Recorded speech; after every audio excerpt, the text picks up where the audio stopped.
Welcome guys, সবাইকে স্বাগতম জানাচ্ছি স্টেশনারি ইউটিউব চ্যানেল থেকে। প্রিয় বন্ধুরা সবাই কেমন আছেন? অবশ্যই ভালো আছেন। আজকে কথা বলবো আপনারা কিভাবে ভেরিফাই এবং আনভেরিফাইড ব্যালেন্সগুলো আপনারা নিজস্ব ওয়ালেটে পাবেন, এই বিষয়টা নিয়ে থাকবে। এইটা হচ্ছে পর্ব নাম্বার 11। আগে আমি আপলোড করছি পর্ব নাম্বার 9, 10। আপনারা ভিডিওগুলো আমার ইউটিউব চ্যানেলে গিয়ে আপনারা দেখবেন। কারণটা হচ্ছে যে এই ভিডিওগুলো আপনাদের জন্য অত্যন্ত খুবই গুরুত্বপূর্ণ। এই জায়গাতে যদি আসেন দেখতে পাবেন আমি ভিডিওটা আসলে মেইনের চেকলিস্ট কীভাবে আপনি 1 থেকে 9 নম্বর কমপ্লিট করবেন ভিডিওটা দেওয়া আছে, দেখে নেবেন। তারপর হচ্ছে পাই নেটওয়ার্কের লকআপ ডিউরেশন, এভাবে টেন্টেটিভ, এভাবে আপনাদেরকে আমি প্লে লিস্ট করে দিছি। আপনারা এই জায়গাতে আসলে আপনারা সমস্ত আপডেট এই প্লে লিস্টের ভিতরে সব পর্বগুলো দেখতে পারবেন। দেখলেই আপনার পাই নেটওয়ার্কের সমস্যার সমাধান হয়ে যাবে। এখন যে বিষয়টা নিয়ে আলোচনা করব সেটা হচ্ছে যে আপনারা কিভাবে ভেরিফাই এবং আনভেরিফাইড ব্যালেন্সগুলো আপনারা পাবেন, কখন পাবেন, এই বিষয়টা নিয়ে আলোচনা করব। ভিডিওটা যারা দেখবেন, আপনাদের প্রতি রিকোয়েস্ট থাকবে পাই নেটওয়ার্কের যেই সমস্যা আছেন আমাকে কমেন্ট না করে আপনার ভিডিওগুলো দেখে আপনার সমস্যাগুলো সলিউশন করবেন। আশা করি আমি যে ভিডিওগুলো দিয়েছি প্রত্যেকটা ভিডিও কার্যকরী, প্রত্যেকটা ভিডিও একই প্রসেসে আপনার কাজ করতে হবে। হয়তো তাদের সার্ভারের সমস্যা বা তারা এই জিনিসটা অ্যাক্টিভ করেনি, এই কারণে সমস্যা হতে পারে, বাট সিস্টেম একই। এই সিস্টেমে আপনাদের পরবর্তী ধাপে কাজ করতে হবে। ভিডিওগুলো আপনারা 1 থেকে 2 বার করে প্রত্যেকজনই কন্টিনিউ করবেন, A to Z। যতক্ষণ ভিডিও আমি লাইনে থাকবে শুধু পাই নেটওয়ার্কের ভিডিওগুলো আপনারা কমপ্লিটলি দেখবেন। এখন আমরা মেইনের চেকলিস্টে আসলে এই জায়গাতে যে জিনিসটা দেখতে পারবো সেটা হচ্ছে ইনক্রিজ ট্রান্সফারেবল ব্যালেন্স, এই বিষয়টা নিয়ে কথা বলবো। তারপর হচ্ছে যে হোয়াইট পেপারের এটা আসলে কিছুই নেই, বাট এইটা হচ্ছে মেইন বিষয়। আমি কিন্তু আপনাদেরকে মেইনের চেকলিস্ট, লকআপ ডিউরেশন এই দুইটা দিয়েছি, শুধু এইটা বাকি আছে। তারপর বাকি থাকবে মাইগ্রেট, ট্রান্সফারেবল ব্যালেন্স এবং আনভেরিফাইড ব্যালেন্স। এই যে কটা সমস্যা আছে এইটার ভিতরেই, একটার ভিতরেই কিন্তু আপনারা পেয়ে যাবেন। এই জায়গাতে আসার পর আপনারা দেখতে পারবেন আনভেরিফাইড ব্যালেন্স আমার এই জায়গাতে দেখাচ্ছে কত, 747টা আনভেরিফাইড ব্যালেন্স আছে। আনভেরিফাইড ব্যালেন্স বলতে আমরা কি বুঝি, এটি হচ্ছে মেইন বিষয়। আনভেরিফাইড ব্যালেন্স বলতে বোঝানো হয় আমি যাকে রেফার করছি বা আমাকে যে রেফার করছে উভয় পক্ষর যে একটা ইনকাম থাকে, মানে একজনের পার্সেন্টেজ একজনে যে পায়, সেইটার বিষয়টাই হচ্ছে আনভেরিফাইড ব্যালেন্স। আর আপনাদের নিজস্ব যে ব্যালেন্সটা থাকবে সেটা দেখাচ্ছি। আপনি নিজে যে টোকেনটা মাইনিং করবেন এইটা সবসময় ট্রান্সফারেবল ব্যালেন্সে থাকবে। আর যেটা আপনাকে যে রেফার করছে বা আপনি যাকে রেফার করছেন উভয়ের পক্ষ টোকেনটাই এই আনভেরিফাইড ব্যালেন্স থাকবে। এখন আনভেরিফাইড ব্যালেন্সটা আপনি কিভাবে ভেরিফাই আকারে পাবেন এবং আপনার এই ট্রান্সফারেবল ব্যালেন্সে আপনি পাবেন, এটি হচ্ছে মেন বিষয়। এখন তারপর হচ্ছে আনভেরিফাইড ব্যালেন্স, আপনি যাকে রেফার করছে বা আপনাকে যে রেফার করছে উভয় পক্ষই যদি এই জায়গাতে কেওয়াইসি কমপ্লিট থাকে তাহলে আপনি এই টোকেনগুলো সম্পূর্ণ পেয়ে যাবেন। বাট আপনার এই জায়গাতে মনে করেন যে 20টা রেফার করা আছে, সেই ক্ষেত্রে 10 জন কেওয়াইসি করছে এবং 10 জন কেওয়াইসি করে নাই, আপনার এই জায়গায় টোকেনটা অর্ধেক ভাগ হইয়া যাবে। অর্ধেক টোকেন আপনি পাবেন আর অর্ধেক টোকেন আপনি পাবেন না। অর্ধেক টোকেন যখন পাবেন এই জায়গাতে চলে আসবে যখন সে কেওয়াইসি করবে, কমপ্লিট করবে, যখন তারা এই মাইনিং সেশনটা বন্ধ করে দিবে তখনই কিন্তু আপনি এই ব্যালেন্সগুলো পেয়ে যাবেন। কিন্তু এর আগেও আপনি পেয়ে যাবেন যখন আপনার মাইগ্রেশনটা হয়ে যাবে, অটোমেটিক তারা এই জায়গাতে না দিয়ে মাইগ্রেশনে দিয়ে দেবে। আর এই 14 তারিখ কিন্তু আমাদের কিন্তু লাস্ট কেওয়াইসি প্রসেসের লাস্ট ডেট যখন হয়ে যাবে তখন কিন্তু আপনার এই আনভেরিফাইড ব্যালেন্সগুলো সব ট্রান্সফার ব্যালেন্সে চলে আসবে। কারণটা হচ্ছে যে তারা এখন মাইগ্রেশন যদি না করে সেই ক্ষেত্রে তারা এই জায়গাতে দিয়ে দেবে, আর যদি মাইগ্রেশন করে সেই ক্ষেত্রে তারা এই মাইগ্রেটেডে দিয়ে দেবে। বুঝতে পারছেন কথাটা? পেজটা আমি আরও একবার বলি, কারণটা হচ্ছে প্রত্যেকটা ভিডিও হচ্ছে এক একটা পর্যায়ের স্পেশাল ভিডিও, যার কারণে আমি কথাগুলো ঘুরিয়ে পেছি লম্বা করে যাতে আপনার বুঝতে সহজ হয়, সেই প্রসেসেই কিন্তু কথাগুলো বলতেছি।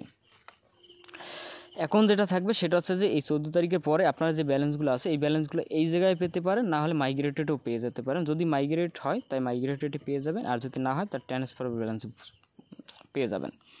তারপর হচ্ছে আমরা ইনক্রিজে আরও একটু যাই, সেই ক্ষেত্রে আপনারা দেখতে পারবেন এই জায়গাতে তারা যে ইনফরমেশন আপডেট দিয়েছে সেটা হচ্ছে ইও preference security team member did not finish the মেইনের checklist by grace period deadline your the win loss same bonus by distributed their the contribution. মাইন্ডটা হচ্ছে যে তারা আপনারা যে কেওয়াইসি করেননি, এই 14 তারিখ কিন্তু লাস্ট ডেট যখন হয়ে যাবে তখন কিন্তু আপনার ডিলেন হয়ে যাবে কেওয়াইসিটা। ডিলেন যদি হয়ে যায় সেই ক্ষেত্রে আপনার উভয় পক্ষর যে পাইটা আছে সেই পাইটা কিন্তু লস হয়ে যাবে। মাত্র এই পাইটা যদি আপনি পেতে চান তাহলে কী করতে হবে, আপনার জায়গাতে পাইটা পেতে হলে অবশ্যই দোনোজনের কিন্তু কেওয়াইসি করতে হবে। এই জায়গাতে দেখতে পারবেন দি মোর পিপল উভয় দিন পাস কেওয়াইসি মাইগ্রেটেড, মানে হচ্ছে উভয় পক্ষ, মানে দি মোর বলতে বোঝানো হচ্ছে মানে আপনি এবং অপর পক্ষ দোনো পক্ষরই আপনি কিন্তু কেওয়াইসিটা মাস্ট বি করতে হবে, তাহলেই আপনি আনভেরিফাইড ব্যালেন্সটা আপনি ট্রান্সফারেবল ব্যালেন্সে কিন্তু পেয়ে যাবেন। কথাটা এখন বুঝতে পারছেন যে পেজটা কোথায়? মাইন্ডটা হচ্ছে যে উভয় পক্ষই কেওয়াইসি করলেই সমস্ত ব্যালেন্সগুলো আপনি ট্রান্সফারেবল ব্যালেন্সে পেয়ে যাবেন, মানে আপনি নিজস্ব টোকেন হিসেবে পেয়ে যাবেন। আর যদি কেওয়াইসি যদি উভয় পক্ষের দোনো একজনই না করে, এই টোকেনটা তারা লস করে ফেলবে। যখন কেওয়াইসি ডিলেন হয়ে যাবে তখন কিন্তু আপনার এই টোকেনগুলো সব কিন্তু বার্ন হয়ে যাবে, আপনি কিন্তু কোনো টোকেনই আপনি ফেরত আপনি কিন্তু আর পাওয়ার পসিবিলিটি নেই, আর কখনো আর ফেরত পাবেন না। এখন হচ্ছে যে 14 তারিখ তাদের কিন্তু এই ফাইনাল আপনার কেওয়াইসি ডিলেন প্রসেস ডে, এরপর আর কখনও কিন্তু আপনি কেওয়াইসি করতে পারবেন না। এখন আপনি যদি চান আপনার যাকে যাকে রেফার করছেন তাদেরকে আপনি চাইলে এই জায়গায় মেসেজ করতে পারেন। মেসেজ করে আপনি কী ইনফরমেশন দিবেন, সেটা হচ্ছে কেওয়াইসিটার জন্য তারা করে। এখন এই বিষয়টা নিয়ে আপনি ইনফরমেশন দিবেন, যেরকম আমার এই জায়গাতে যদি থাকে আমি এই লোকের যদি মেসেজ করি, তার একটা মেসেজ অটোমেটিকলি চলে গেছে। কী বিষয়ে চলে গেছে, যে তার পাই নেটওয়ার্ক থেকে তার একটা ইমেইল একটা মেসেজ দিয়ে দিয়েছে, সেটা হচ্ছে আপনার কেওয়াইসিটা এখন করতে হবে। কারণ আমি মেসেজ দিয়েছি, কারণটা হচ্ছে আমি রেফার করছি, বা আপনি যাকে রেফার করছেন আপনিও দিতে পারবেন, বা উভয় পক্ষরই এই মেসেজটা কিন্তু অলরেডি দেওয়া যাবে, মানে দোনো পক্ষই সেন্ড করতে পারবেন। কারণটা হচ্ছে যে এই ব্যক্তি যদি কেওয়াইসি না করে ওই ব্যক্তি তাকে অ্যালার্ট করতে পারবে, ওই ব্যক্তি কেওয়াইসি না করলে এই প্রথম ব্যক্তিকে অ্যালার্ট করতে পারবে, মানে এই প্রসেসটাই হচ্ছে যে আপনার এই বিষয়টা। এখন অবশ্যই আপনারা বুঝতে পারছেন যে বিষয়টা হচ্ছে যে আপনারা এই টোকেনগুলো কখন আপনারা এই ব্যালেন্সে আপনারা পেয়ে যাবেন। এখন আরেকটা পড়ছে, সেটা হচ্ছে যে আপনার ভেরিফাই, আনভেরিফাই এবং ট্রান্সফারেবল ব্যালেন্স উভয় টোকেন পেতে হলেই আপনারা কিন্তু এই জায়গাতে মেইনের চেক লিস্টে 1 থেকে 8 নাম্বার টাস্কগুলো আপনার কমপ্লিট থাকতে হবে, আপনার কেওয়াইসি অ্যাপ্রুভ থাকতে হবে, আবার আপনার 10 থাকতে পারবেন। আমার তো মূল বিষয় হচ্ছে যে আপনার পাই নেটওয়ার্কে যত কাজ আছে সমস্ত কাজ যদি আপনার সঠিকভাবে আপনি করতে পারেন তাহলেই কিন্তু আপনি পাবেন।